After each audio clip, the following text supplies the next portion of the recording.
Hello, my name is Debbie Ackerman. I have proudly served Hollard for almost 20 years on the 3rd of June. So my blood is absolutely purple. I've got an extreme passion for converting beliefs, whether it's in insurance or doing good for what we do and for the growth of the country. And it starts with being safe and feeling secured. So yes, and so happy to be here.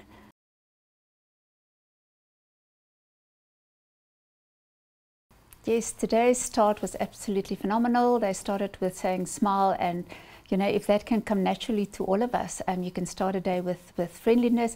And I think in this world, if you can be in anything, actually just be kind.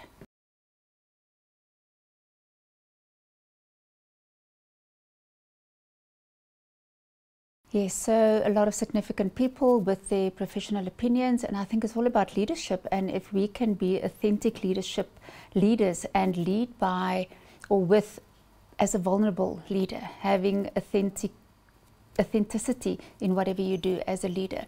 True to what they say, it's one thing saying something and actually doing something and taking those steps, but going back to basics. And I think Dr. Nick also spoke about basics. Is the first question we always ask is, what do I do to make a difference? And it doesn't need to be complicated. It doesn't need to be fancy.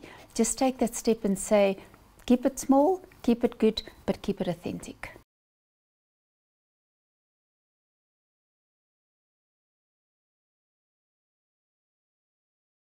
If I was president, I think there's always one thing they say, never judge a book by its cover.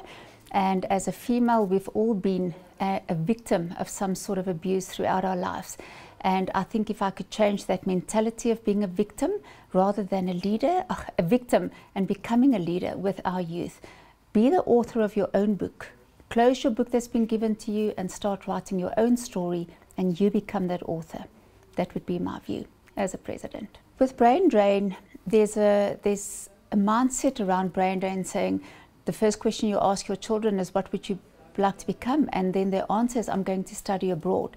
And it's bringing them back to South Africa and say, what is the reason that you want to take your intellectual capacity and take it elsewhere? Our country has got a lot of potential and we've got a lot of opportunities, but we've also got a lot of need to actually bring that intellectual capacity back into our country.